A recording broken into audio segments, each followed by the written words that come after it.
Welcome to Hard Beautiful Journey, where we embrace vulnerability as our superpower and let courage light our path. I'm Tiff Carson, here to share heartfelt stories of healing, grief, and resilience. Each week, I'll talk with guests from experts to everyday heroes about their journeys through adversity. Together, we'll uncover the beauty that emerges from life's challenges and how each experience can spark profound growth. Join us on this courageous journey of connection and transformation.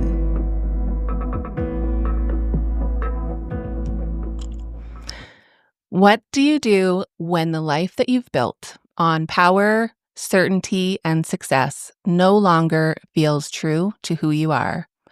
Our guest today knows that moment intimately. Bob Martin once stood in courtrooms during one of the most dangerous eras in Miami's history, the cocaine cowboy era, arguing high-stake criminal cases with intensity and precision. He was a criminal trial lawyer at the top of his game, but something deeper was stirring. Then came 9/11, and as the world watched in disbelief, Bob did more than observe the violence and division that was playing out around him. He began to question everything. Not just the system, but the stories. The way religion had been used to justify harm, the way that truth could be twisted, the way that belief, when left unexamined, could divide instead of unite. And that questioning turned into writing.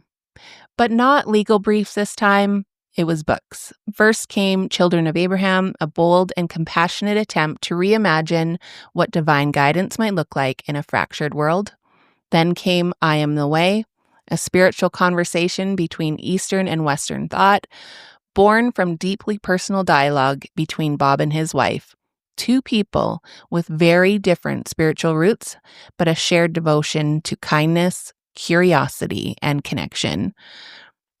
What I love most about Bob's story is that it's not just about a professional shift, it's about a soul shift, about finding healing through questioning, about holding space for different truths, about daring to write a new narrative when the old one no longer fits. Welcome to the podcast, Bob. How are you? Doing real well today. Thank you. And thank you for having me on your show. I am looking forward to our conversation. We have rescheduled from a long time ago, and I have been thinking about this one for a long time, so I'm so grateful that you are here. I just shared a glimpse of your journey, but I'd love to hear it in your own words. What was going on in your heart and your life that led you to make such a radical shift from law to writing about faith and healing? It's an interesting question. Let me start answering that by telling you a little story about a question I asked my dad. My dad was born in 1898. He lived 97 years. And sometime in his early 90s or late 80s, I went to him and I asked him, Dad, your life has been incredible. You were born when there wasn't even indoor plumbing. You saw a man walk on the moon. Now, what was that like? What was that like? And I expected to get this fountain of wisdom from him, but what I got, and he was Hungarian, so he talked like Dracula. And what I got from him was, well, it all happened kind of slowly.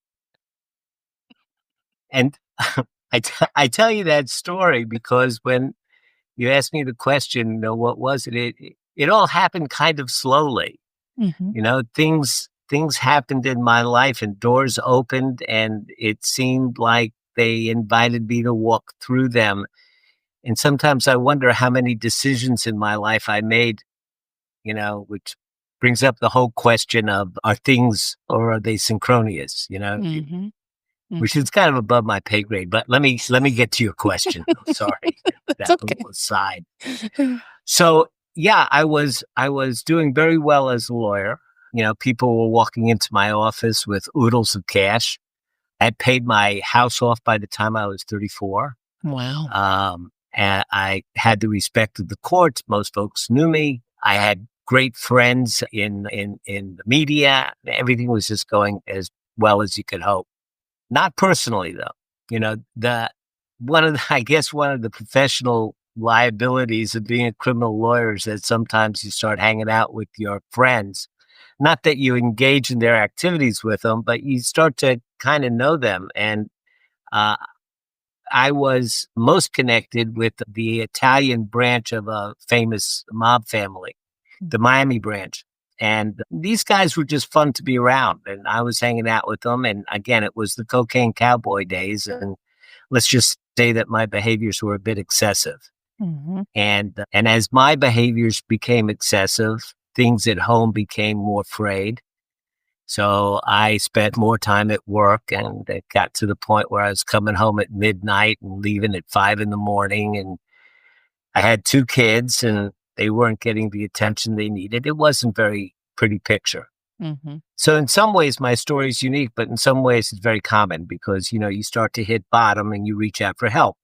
Mm-hmm. And I reached out. I heard about a therapist who was different, let's just say. He had his office behind his house, and it was in the middle of a Chinese garden with waterfalls and tinkling bells. And you just walked in there and automatically had a sense of calm. You could touch it. Mm-hmm. And so I started seeing him, and I developed an affinity for him. And then came a time when I had a big decision to make, a big crossroads. And I went and I asked him, what should I do? What should I do? And I fully expected to get some kind of therapist talk like, well, Bob, what do you think you should do? Yeah, I totally get that. Right? Well, Bob, Uh-huh. what do you think you should do? Yeah. But instead he picked up some coins and he shook them in his hand and he dropped them on the table and he looked at them and he counted up the heads and the tails and he started making mathematical calculations. And I thought that all of a sudden my therapist had become some kind of soothsayer, tarot card reader or something. I was getting more and more angry. Mm-hmm. Finally, he came up with a number and he opened up a book to that chapter number. And he showed me the chapter, and the title of the chapter was Retreat. Mm-hmm. And I cursed him out and I stomped that out, Yeah. I didn't think that it was cool to be throwing coins about my future. Mm-hmm. And second, I didn't like the advice. Mm-hmm. Because it didn't fit your narrative, right? It didn't fit yeah, right. It was everybody else's fault, Mm-hmm. But it was like that word was stamped on my forehead. So I pulled back from some of the behaviors. I pulled back from some of the crazy things I was investing in. And after a couple of weeks, I made another appointment. I walked in sheepishly and I go, well, what was that? And he said, well, that was the I Ching. Mm-hmm. And I said, what is the I Ching? He says, it's a Taoist practice of self-examination. I say, what's Taoism? Because I didn't grow up in a religious family. My folks, they suffered at the hands of the Bolsheviks and the Nazis and the like, and they just didn't feel there was a God that should be worshipped. Mm-hmm. And so that wasn't a conversation we even had. So I really didn't have any kind of basis in any kind of philosophical or, system. And I asked him what Taoism was, and he started to explain it to me. And all of a sudden, I said, well, that makes sense. And that makes sense. And I wasn't being asked to believe in anything that was supernatural, anything I couldn't see or touch. I could just rely on my experience. And he would, show me something. And I say, yeah, that jives with my experience. Mm-hmm. And so I wanted to learn more about it. And that's when I found out that my therapist was the English language editor and devotee and top student of Master Watching Ni, and actually now he's a Grandmaster. Matter of fact, this year is his 100th birthday. Wow. This Oh is my his goodness. 100th birth year. So Yeah. it causes me to reflect back on my time with Master Ni. But he journeyed from the Shaolin Temple to Miami, Mm-hmm. where he taught, and I studied under him for 6 years. And it was transformational. It changed my life. Mm-hmm. So you said that 9/11 shook something in you. Was it around that time? And can you take us into that season of your life? Like, what was unraveling for you or shifting? Hmm. So the time frame comes basically that I studied with Master Nee during the 80s.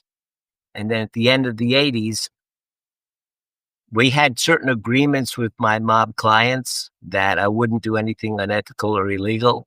But Mhm, then when his son was arrested, it was like, no, you will do this and you will do that. And I said, no, I won't. I can't. mhm. So we all decided that it would be better for me to move to North Carolina, which we did. Which we did. You know, it Yeah, was a handshake. He said sometimes a man needs to move on, and if you yeah, can't do this, you need to leave. mhm. And I did. Hold And on a so I sec. Were started. you nervous? Like, were you ever, like, nervous at all? You know, our relationship was. It's funny. You know, you wouldn't think that you can depend on the integrity of a criminal, Mhm, but in that world, at that level, your word is your bond mhm. because you don't have a police force or a court system to enforce your contracts. Right, mhm, So you have to rely on folks, and trust and loyalty and honesty are highly regarded. Your word has to be your bond. And so the arrangement that we had was always that way. I was always straight up and honest. I said what I would do and what I wouldn't do. And if he didn't like that, we would talk about it and I explained why I thought so. And so it was all good. But like I say, when his son was arrested, he wouldn't take no for an answer. mhm, mhm. And so we resolved it. I mean, he wouldn't take no for an answer, and he told me so. And my problem was that if he even hired a lawyer is ethically bound to report the unethical conduct of another lawyer. So even if I hung around, I would be between a rock and a hard place. Mhm. You know, Yep, yep. so it was the best thing, and we shook on it, and I never heard from him again. So no, the relationship was such that I never really felt nervous, except of course when he came to see me for the first time, Oh, yeah. because we had just hit. I was a prosecutor. We had just hit the mob up for 70 million bucks, and then I left the office and hung out my shingle. And within 2 weeks, he walked right into my office and sat down in front of me and didn't say anything for a very, very long minute. That was scary. That was a little scary. Yeah. Oh my goodness. Okay, so you moved to North So, Carolina, mhm. which I love North So, Carolina, by the way. It's so beautiful. yep. Okay, so then what happened? Well, so you know, but with this transformation that occurred in me, the woman that I had married, who was the mother of my children, I was a different person, and she wasn't the right person for me to be with. We Mhm, were Our values had changed such that it didn't work. mhm, So we split up, and in 2001, I met my current wife. Well, I married my current wife, but it was right after 9/11. In the year, few days after 9/11, we got married. But again, because I hadn't grown up with any kind of religious mandate imposed on me, it caused me to always be curious about people that rely on faith and belief and the like. And I was always curious about why it is that people claim to be devotees of the Master Jesus who taught love and yet are cruel. mhm, How do you wrap your head around that? And you mhm. say you're devoted to this particular idea of loving your neighbor, of turning the other cheek, and yet you don't live that life. It was curious. And after 9/11, I saw everybody running around killing in the name of God. You know, we were killing the Muslims, and the Muslims were killing the Muslims, and the Shia and the Sunni, and it was a mess. Mhm. And so it was a thought experiment. One day I just kind of thought, you know, if there is an up there and there is a God up there and he thinks like we think and he thinks in English, thought, you know, if he might be looking down at this craziness and going, "Nah, no, that's not what I intended for you guys." Mhm. not only that, but I had also been looking deeply through the meditation and the training in Taoism about our bodies and our minds evolved or were created for a very different kind of environment. And we are now been almost plucked out of being hunter gatherers and placed in this highly stressful life that we live today. Mhm. So all of that was kind of bubbling around in my brain. And I thought, what if God would just send a message, say, hey, I really exist and you're not doing what I had intended. Mhm. So I played with like, how could I make that happen? And so I made it happen by the little tickers down the bottom of your TV screen. Yeah. Messages from God start appearing there. Really? And the whole every chapter, there's another message from God. And I've got 7 characters. Each of them has one of the 7 deadly sins, Mhm. sloth, jealousy, envy. And the question is, what kind of human faults are susceptible to redemption, Mhm. which aren't? Does the sex addict more likely to be able to redeem? Does the mafioso who compartmentalizes carrying the statue of the Blessed Mother in the parade and Mhm. then taking care of family business the next day, Yeah. would it make a difference to him? Mhm. What about the guys that are selling counterfeit Versace handbags on 42nd Street in New York? Would they still sell them if God was fact, not belief? Mhm. So Mhm. it's just a whole world of thought experiments. And so I Mhm. started writing, and it resulted in the novel. So that is so interesting. So when you started writing that, so not legal stuff anymore, but from your heart, did it feel like something that you had to do, or was it something you felt was part of your healing journey? Wow. Yes and yes. Yes Why and yes. yes and yes?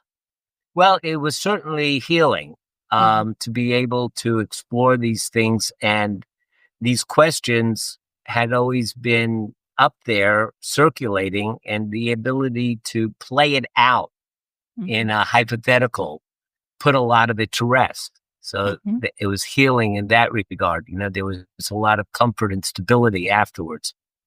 And there was also the feeling that I needed to do it. I don't know where that motivation came from. Just kind of an intellectual curiosity. One of the things that Master Nee always taught us was that the antidote to judgment is curiosity. And when you become curious, you move from the egotistical state of knowing Mhm. to the childlike curiosity of the beginner's mind. And the beginner's mind is so much more supple. So, I mean, that was the training that we had. And so that was something that was motivational, I guess. That is so powerful. The power of curiosity is just Mhm. incredible when you actually set the ego mind aside and actually say, Mhm. "Okay, what more is there?" I love that I Am the Way was born out of conversations with your wife, especially because your beliefs were very different.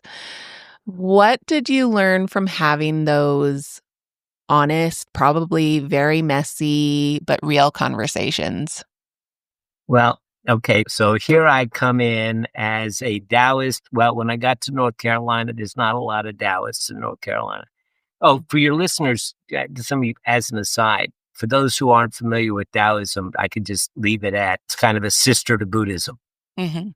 Yeah. and it approach yeah. So I'll just leave it at that. There weren't a lot of Taoists in North Carolina, so I started going to Buddhist temples, and that's when I started meditating and the like.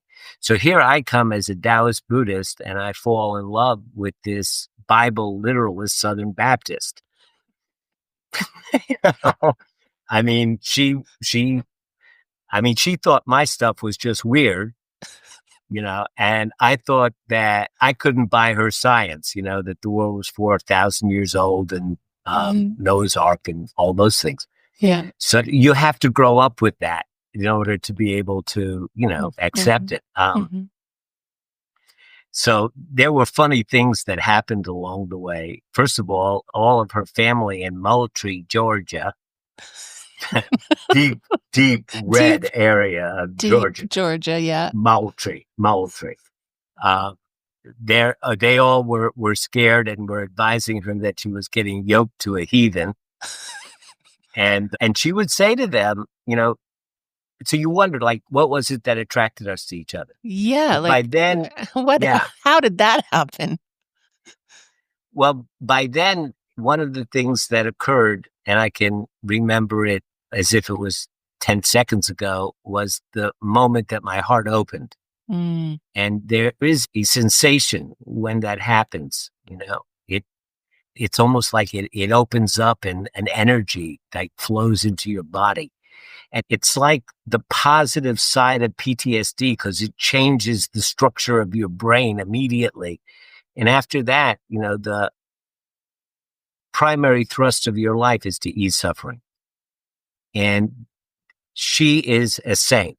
And so we met on our shared values.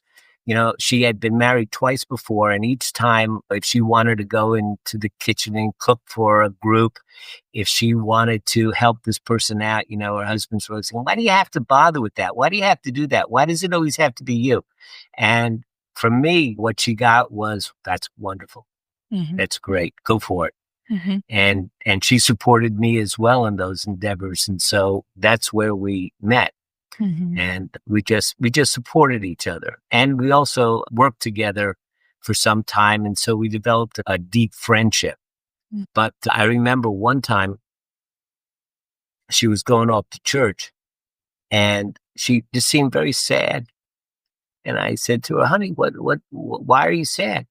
She goes, well, I just love you so much. And I hate it that you're not going to go to heaven with me, because in her thinking, you have to be saved to go to heaven. Mhm. And I said, well, yeah, I understand, but I hate it that you're not going to be reincarnated with me. Yeah. She didn't take that well.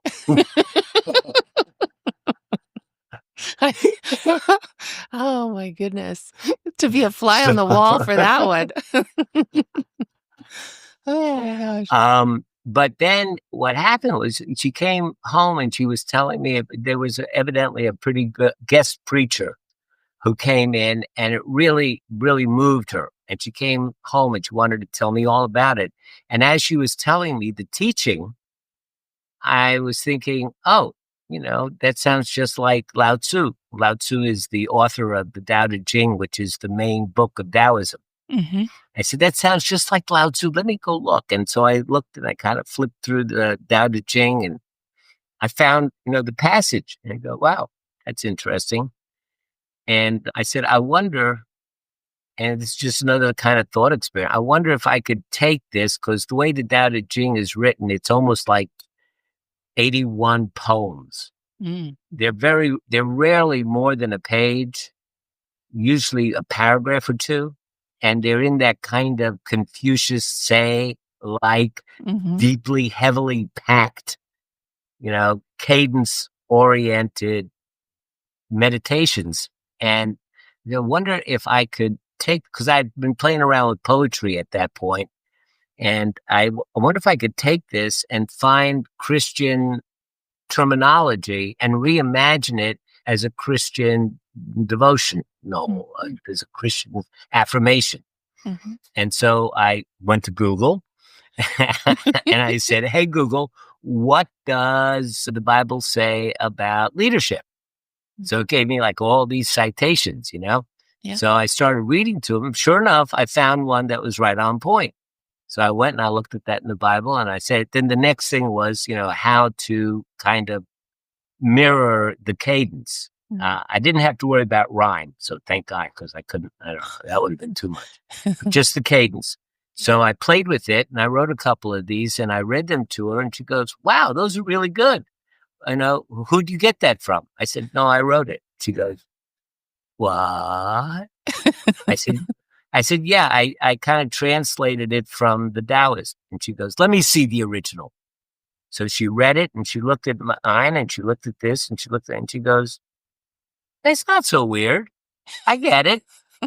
And I go, he said, "Can you do another one?" So I said, "Yeah." "And can you do another one? Can you do another one?"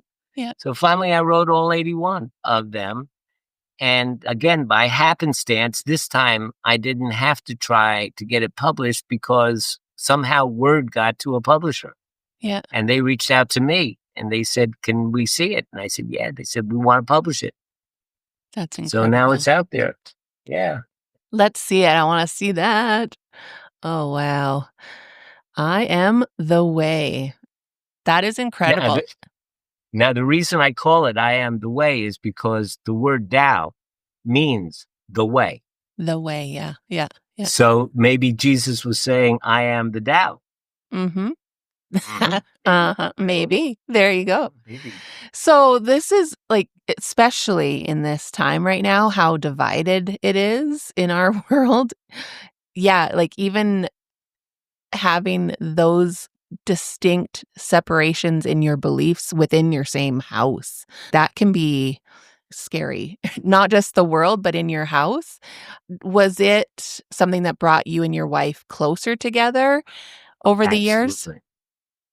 Yeah. It was like a Rosetta Stone Yeah. between our minds. It was like a translator Mhm. between our minds. I mean, look, she's type A and I'm pretty laid back now. I was type A, but you know, but she's real task oriented and I'm real process oriented. Mhm. And sometimes, it kind of gets in the gets in the way. If she wants to get it done, she wants to get it done right now. And I'm looking at it and I feel like it's not right, you Yeah. know? Yeah. And to wait. And sometimes I'll say, "No, I don't feel like doing it." She goes, "Why not?" At the time I said, "It just doesn't feel right." And then Mhm. a couple of days later, something will happen that completely voids the necessity for having to do it at all. And I say, "Well, it's good we waited because, that would have been wasted energy." She goes, "I hate it. I hate it when you do that." Oh, that is so awesome. So it does take I courage and guts to challenge big things like Mhm. religion and extremism in your writing. What made you feel like, okay, I cannot stay quiet about this anymore. I need to write this? It's that it's that intention ease suffering. I wrote it because I sense that the divisiveness causes suffering. Mhm. And it's another way. I mean, ever since I wrote the book, I've been writing a lot. Mhm. I tend to write letters these days, letters to a friend, Mhm. because I see people suffering so unnecessarily. Mhm. There's the conditioning that's placed on us and the perceptions. It's funny how perceptions work. Little story. So she's not much of a meditator, I will say. And okay, I mean, I brought her to one meditation class, and afterwards she said, "Don't ever bring me to one of those again." And one day we got into a discussion about her science, and about 2 minutes into it, she goes, "Bob, look, it's worked for me all my life. It works for me now. And I got no reason to want to change." I go, Mhm. "Enough said." Mhm. So I mean, in she is the detailed person, and I'm the direction person, and she Mhm. can't figure out a computer for the life of her, and I'm not a good gardener. so You so it balance works each out. other. Yeah. We Yeah. do. I mean, I come up with the ideas and the concepts, and she makes it happen. Mhm. Yeah. So it all works out. Yeah. So I am also a author. I did hybrid publishing. So, but I use Amazon now to sell my books. You were Hmm. literally selling books out of your garage, which It was. is wild and amazing. What kept you going when things probably felt discouraging? And did you ever ask the question that I have asked myself a bazillion times? Is anyone even reading this? Well, this book that's been published, I don't have any question about that because I get letters from around the country. I even just got a letter from New Zealand or an email from New Zealand, and people that had left the church because of the, my way or the highway and Mhm. the anarchical belief systems and things like that, also left behind their relationship with the divine. Mm. And through my book, they're finding an ability to reestablish that relationship and not have to have the dogma, of Mhm. organized religion. So I get a letter about that from time to time. I will announce that my publisher has now decided that they want to publish my novel. Mhm. And you're an author. Can you imagine getting hit with this? She said, we want to publish it, but right now it's at 96,000 words, and we need you to make it 65,000. That actually just hurt my heart again because my my book writing coach, so let me tell you, like, my book writing coach, I got to 40,000 words in my journey, and she read it, and she cut 20 instantly. I'm like, Kills you. Those are your babies. "It's your The words you- baby. Like, what are you doing?" But she moved it to a manuscript scrap pile, and I use those words and those stories in other areas. But still, Mhm. yeah, like, cutting from 90 some thousand down to 60, are you nuts? Yeah, right. Well, I said, what do you want me to do? Cut out every third word? She goes, no, you got a lot of fluff in there. Get rid of it. So, I took the scalpel and I started cutting and cutting. And, it's interesting because she was absolutely right. The Mhm, book is much tighter now. mhm. And not only that, but I also started out, I had 96,000 words in 13 chapters. Now Oh, I have, yeah, that's a lot. now I have 65,000 words in 34 chapters. Yeah. So more Yeah. bite size, more digestible. Mhm. Mhm, Yeah. And, mhm. and, and it's much tighter. So it should be released in about a month That with a is, new cover and everything. and So that's it's just really cool. exciting going from self-publishing to actually having a publisher reach out to you. So Well, that is a the huge self thing. yeah, the self-publishing was tragic. Mhm. First of all, I didn't know how to write a novel, and I learned as I went, and I didn't know anything about the publishing industry. And so then all these, what do they call them? Consultants. Mhm, mhm, They start surrounding you and saying, well, you need this and publicity and you need that. And then you need an editor and you need this. This is going to be $1,400. That's going to be $1,300. This is going to be, mhm. and it near broke me. And so you say, how did I last through that? Well, I finally got sick of it all. And I self-published it with a self-publishing company. I paid all those fees. And then I got my first royalty check of $6. I'm laughing And because then, it's true. Wow, and this is I said, amazing. screw that. So I found a printer and I brought the manuscript to a printer and I said, print me 3,000 copies. Mhm, And and then I started selling it on the internet. And I sold maybe 1,000, 1,500 copies on the internet. I still got 1,000, 1,500 copies in my garage. And then I just gave up and it just sat for years. You mhm. know, Yeah. it is a trying thing. So the thing that I would like to address about that is that, and I heard it the entire time I was writing in all of the circles that I was in, is you don't make money off of a book ever, or like very rarely. The point of the book is to share story. It's to share your thoughts. It's to share your knowledge, right? Would you agree with that? It's part of our healing journey to share our story, to write those things for other people to help them heal? Oh, absolutely. I mean, yes. Writing is certainly a big, wide, and important path. Of course, it's not the only path. to healing, but for those that, it works for, it is an amazing path. Like these days, the cultural political situation these days is chaotic and difficult. And for me personally, who was a servant of justice for 40 years, to see the rule of law being dismantled on a daily basis it's beyond heartbreaking. I've come up with the term existential heartbreak.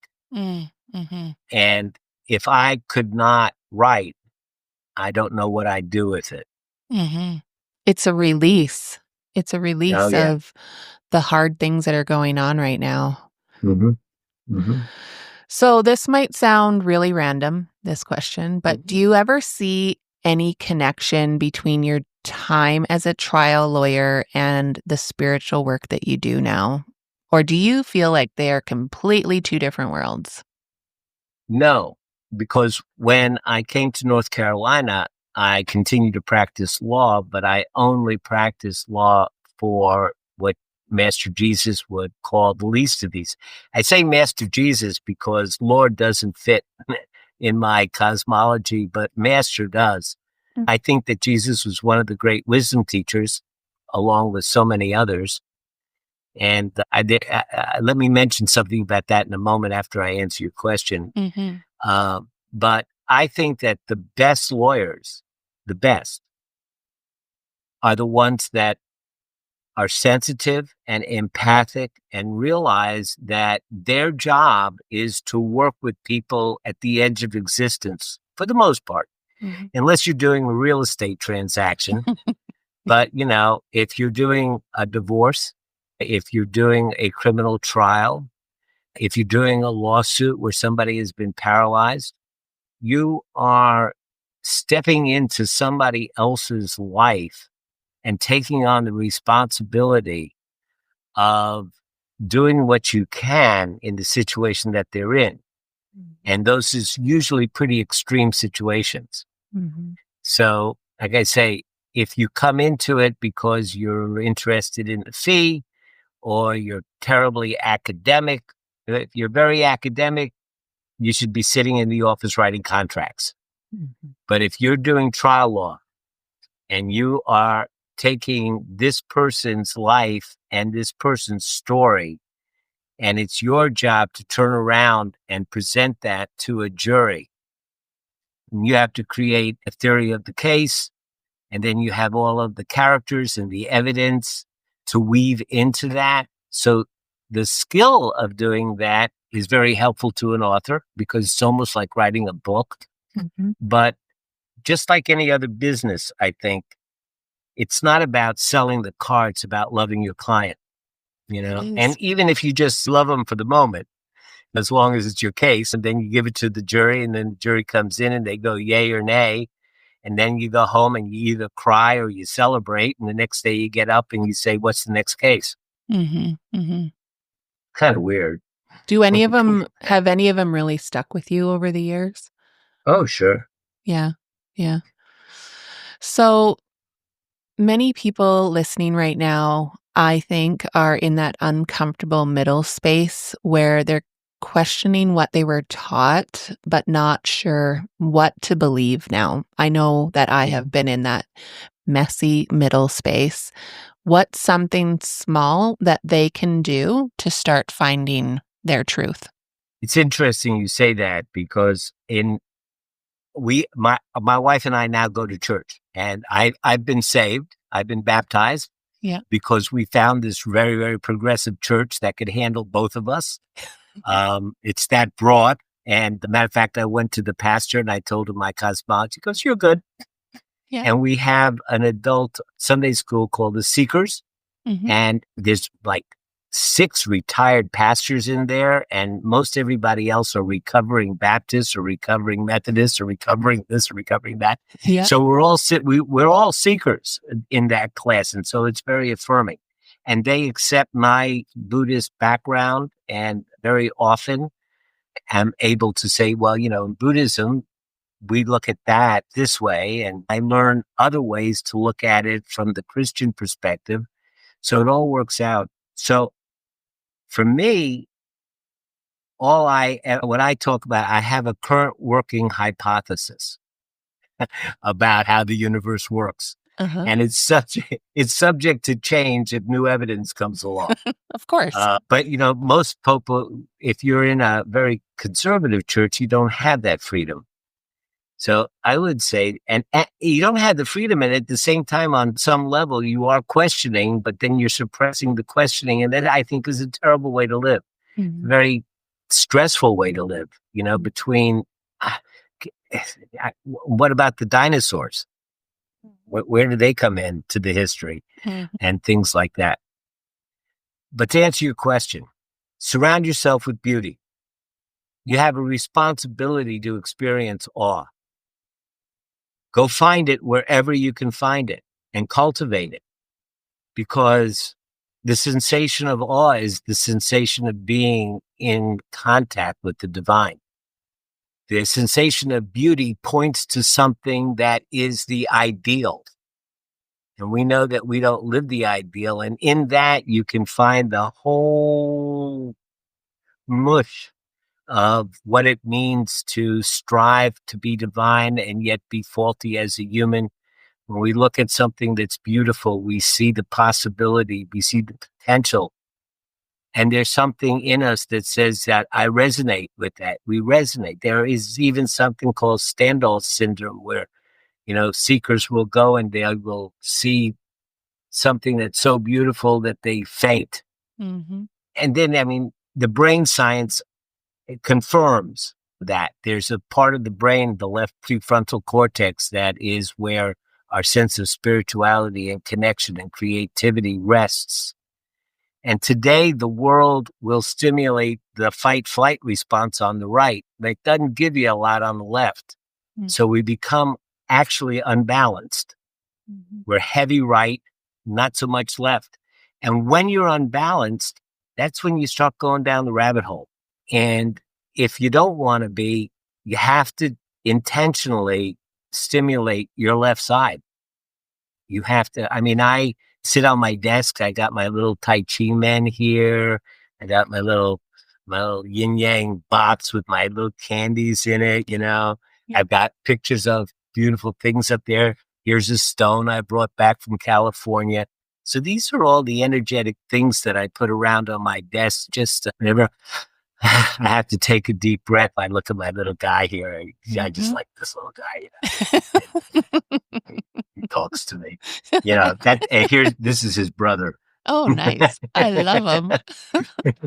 So, so you have to intentionally stimulate that. And as you begin to get comfortable with being in the presence of that, you start to experientially come to your own understanding. If I may, Mhm. one of the things that I learned about the difference between the East and the West that tells us that the most powerful way of moving forward is to combine them is this. In the West, especially in Christianity, the idea is accept Jesus into your heart and he will show you the way somehow. Mhm. Uh, and it's kind of almost like an energetic thing. But the problem is that Jesus only taught for 3 years. Imagine if he had taught for 40 years. Now, in the East, they say, look, we don't know about the answers. All that stuff's above our pay grade. We don't know how it works. Or maybe we do, but we're not going to share it with you. What I'm Mhm. going to tell you is this. You cultivate generosity, cultivate beauty, cultivate compassion, cultivate gratitude, cultivate loving kindness, cultivate wisdom, cultivate these things intentionally, cultivate them, and you will come to your own understanding of how the universe works, and it will be more important to you. Mhm. What the East does not have is a model of unconditional love. Now, if you see Jesus as a model of unconditional love, this is what is possible. This is what unconditional love looks like. It gives you that end in mind, that goal to strive for. But the teachings, but the Buddha taught for 40 years. So there's hundreds of teachings of how to cultivate those things. I mean, the techniques, the processes, the practices that actually cultivate these things. So what would happen if you take those practices and your goal is to follow Jesus? Mm-hmm. You know, I mean, Bringing some them people say, well, together. some people say, well, but it's not in the Bible. Well, I mean, if you go to get your car fixed, you don't have to go to a Christian mechanic. you know, Yeah, no, that's really, so really so true. he, so so here's somebody that's a brain mechanic, and he's going to tell you how to readjust your brain so that you increase your capacity to love. And I'm doing it so that I can be more like Jesus. What? Mm-hmm. Yeah, yeah, win-win. There you go. Win-win. If somebody reads your books or hears your story, what is one thing that you hope stays with them today? Mm. That you're not the conditioning. You're not the filters. You're not your thoughts. You are so much more. I mean, that person that is identified with the bulk of your thoughts is, I don't mean this as a criticism, but it's just small Mm. compared to who you really are. Mm. That is beautiful. That is very powerful. So, I am going to bring up how we can all get in touch with Bob. Bob's website is right here. And what can my listeners find on your website? Is this where they can learn how, first of all, get your books and learn how to meditate? What else can they find Mhm. on there? Well, we're just putting there's the books. They can also connect with me. I have every first Tuesday of the month at 7 p.m. Eastern time. I have a meetup. We just had one. We had about 15 people show up with questions about meditation and happiness, and just had a great conversation. No obligations, totally free, Zoom, Mhm, online. So they can connect with that. They can send me an email if they have more questions. There's a couple of downloadable free ebooks mhm. about what meditation is, whether it's for me, 25 tips on how to relax. And there's also 56 gigabytes of videos and information if they want to go explore. Excellent. I end every episode asking my guest what they are grateful for today, because even when your journey is hard, it is also beautiful. What are you grateful for today, Bob? No kidding. And I'm not just saying this. I am grateful that you gave me the opportunity to do what I love doing. And you do it well. Let me just tell you. I I absolutely love guests that share not just what they're working on, but stories and their heart. Bob, you've lived one heck of a journey from the courtroom to the pages that you've written to the soul level conversations that you're inviting people into now. And what I take away from this time with you is that we don't have to have it all figured out to start asking better questions and to start healing. You've reminded us, you've reminded me that faith doesn't have to be rigid and that truth doesn't have to live in just one place. That curiosity and kindness and conversation, especially with the people that we love, can be more powerful than certainty and rigid, and maybe even more spiritual too. To everyone that is listening, if you're feeling like you're in that middle space, that messy middle, not sure what you believe anymore or what your next step is, I hope that today's conversation gave you a little bit of peace, or at least permission to take a breath and keep going. Because healing doesn't mean having all the answers. It just means willing to go deeper. and to stay open and to write a new chapter when the old one doesn't fit anymore. So, Bob, thank you again for being here. This was such a gift. Thank you for having me. Thank This is you great. so This is much. such an enjoyable conversation. I really appreciate you. Thank you. Thanks for being here for this episode of Hard, Beautiful Journey. I hope today's episode inspired you to embrace your own vulnerabilities and recognize the strength within you. Remember, every story of resilience adds to the beauty of our shared journey. If you enjoyed this episode, please like, subscribe, and leave a review. Your support helps me spread hope and healing to even more listeners. Until next time, keep shining your light and embracing the beauty in your journey. Bye-bye.